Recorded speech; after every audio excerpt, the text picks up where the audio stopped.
Welcome to the 5-Minute Biographies podcast, where every week we tell you interesting things about interesting people in about 5 minutes.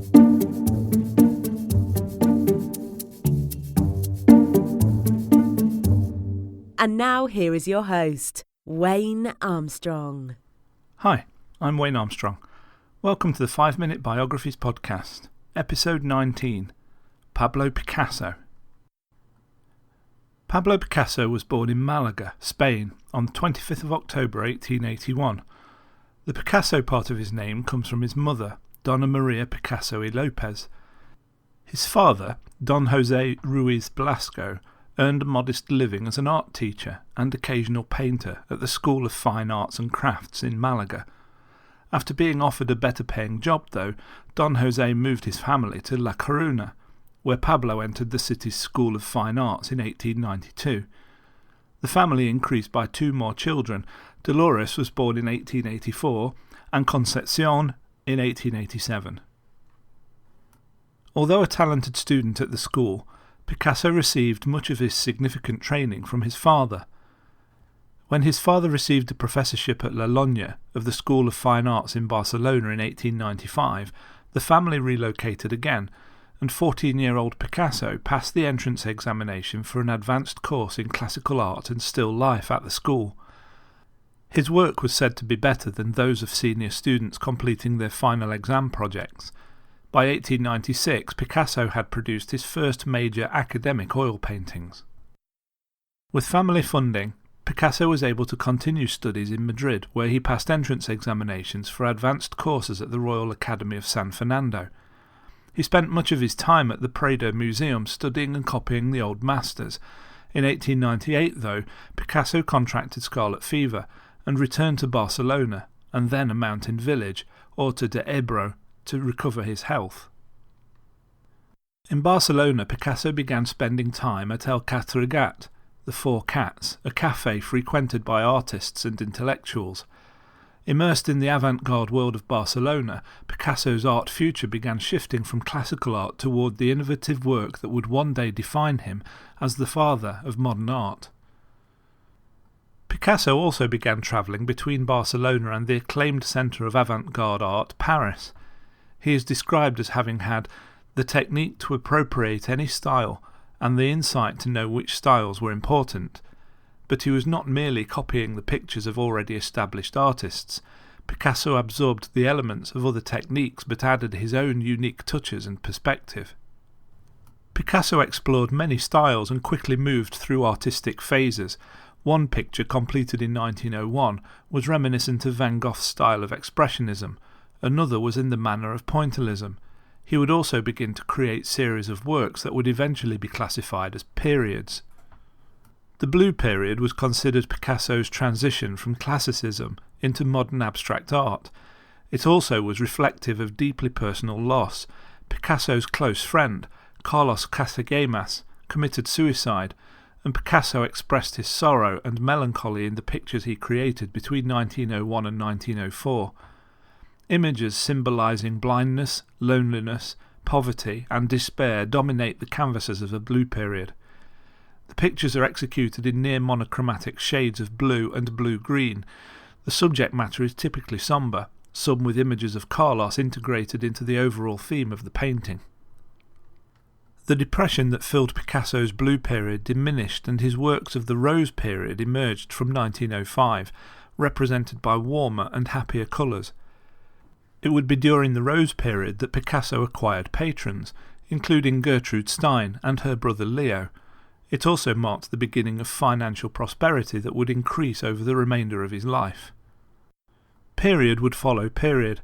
Between 1907 and 1917, Picasso shifted from Cubism, as represented by the 1907 oil Les Demoiselles d'Avignon, through analytical cubism, as in 1909's bread and fruit dish on a table, as well as synthetic or collage cubism. Although Picasso chose to remain neutral during the major wars, he definitely was affected by each conflict. During World War I, his art would return to more sombre, realistic themes. Despite the darker tones of his wartime art, there were also new opportunities. He was introduced to the Russian ballet impresario Diaghilev, and composer Erik Satie in 1916, and was asked to design the decor for the ballet Parade. He also met Olga Koklova, a dancer with Diaghilev's Ballet Russe. They married in 1918 and settled in comfort in a Paris apartment. Picasso's work had shifted from the Cubist period into the Classicist period by 1923, and The Pipes of Pan is considered the significant work of this period. Picasso also began to experience the discomfort that immense popularity can bring to an artist. During the Spanish Civil War, Picasso was asked by the Spanish government to paint a mural to be displayed in the Spanish Pavilion at the Paris World Exhibition.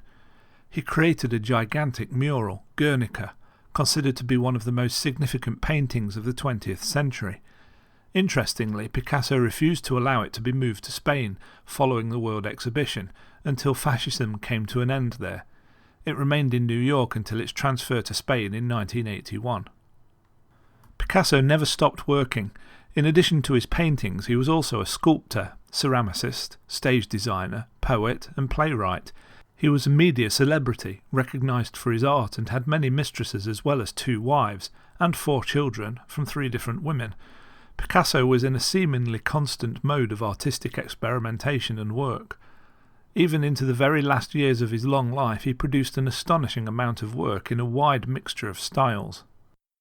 It is estimated that he produced tens of thousands of pieces of art during his lifetime, which includes tapestries and rugs as well as the more well-known paintings, drawings and ceramics. He is known to have used common house paint in many paintings, and often painted at night using artificial light. Picasso's art is now among the world's most expensive. 2 paintings established price records in 2004 and 2010 at $104 million and $106.5 million US, respectively. It seems, though, that there is another type of price to pay for one's popularity as an artist. The Art Loss Register lists 550 missing Picasso works. Thieves have stolen more Picasso paintings than any other artists. Pablo Picasso died on the 8th of April 1973. He was 91 years old. He had influenced art during more than 70 years of productivity and is still considered one of the most influential artists of the 20th century.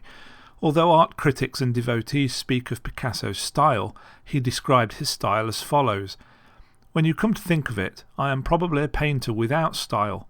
Style is often something that ties the artist down and makes him look at things in one particular way, the same technique, the same formulas, year after year, sometimes for a whole lifetime. However, I always thrash about rather wildly. I'm a bit of a tramp. You can see me at this moment, but I have already changed. I am already somewhere else. I can never be tied down, and that is why I have no style." I hope you enjoyed that episode of 5-Minute Biographies. If you'd like to see a transcript of the show, head on over to the 5-Minute Biographies website at www.5minutebiographies.com/episode 19. If you'd like to make a suggestion for a future biography, then please use the Suggest a Biography form on the site. If you get a spare few minutes, it would be really great if you could leave me an honest review on iTunes, and if you don't want to miss any future episodes, why not subscribe while you're there? You can also find us on Facebook and Twitter. Finally, why not check out our other podcast, 5-Minute History, which you can find on iTunes and at 5minutehistory.com. Thanks for listening. I'll see you next week. Thanks for listening to the 5-Minute Biographies podcast at www.5minutebiographies.com.